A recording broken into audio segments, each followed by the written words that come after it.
नमस्कार। देखंतु मो हाथ में आज भी गोटे जो लेटर अच्छी देखो ओएमसी ओडिशा माइनिंग कॉर्पोरेशन लिखाई आज लेटर रे कौन रही तथ्य आपण मानक कहबी। तो ता पूर्व जो मैंने वीडियो देखुं यूट्यूब आमर सब्सक्राइब करदे। चलतु देखा आज जो तथ्य कौन मु आपण मानक कहबी। आज तथ्य रही जे दैतारी खणी अच्छी तार जो प्रभावित जो ग्राम केतोटी अच्छी एवं केउ केउ ग्राम को से खणी प्रभावित ग्राम भाव में दैतारी खणी डिक्लेयर करिछि। ताहा बहुत लोक प्राय जानी नाहंती जे दैतारी खणी अधीन रे केउ केउ ग्राम गुडी को खणी प्रभावित ग्राम भाव में घोषणा करा जायछि।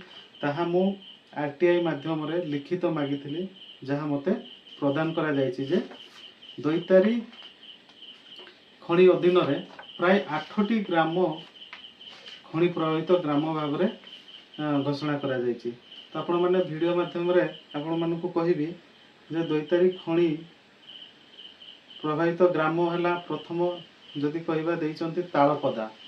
तालपदा गोटे ग्राम अछि जहा कि एमती भी ओडिशा खणी निगम बा दैतारी खणी पक्षरु ताको पोष्य ग्राम भाव में निया जायछि। द्वितीय रे दैतारी एक ग्राम सी भी खणी प्रभावित ग्राम रे जाउछि।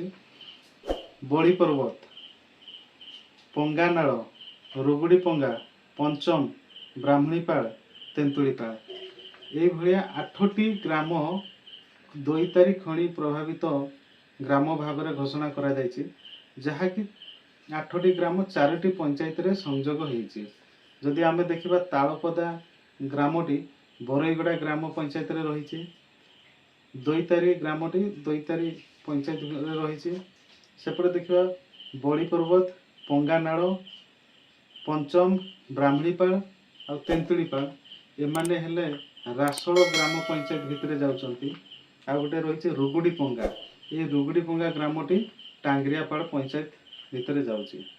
तो आज आपण मानकु ए तथ्य देखैलु एवं दैतारी खणीर जो प्रभावित ग्राम 8टी अछि ताको आमे आपण मानक सम्मुख रे रखिलु जहाँकि आरटीआई तथ्य माध्यम रे यह लेखा जाइछि जे एई माने सब खणी प्रभावित ग्राम रे जाउछंती।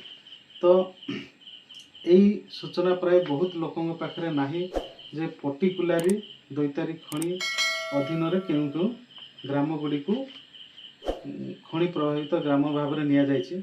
तो आजिर वीडियो आपण मानक केमती लागला एवं तथ्य संबंध में आपण मानक केमती लगे निहाती कमेंट्स माध्यम रे जणातु एवं हमर यूट्यूब टी को सब्सक्राइब कर दियंतु। धन्यवाद, नमस्कार।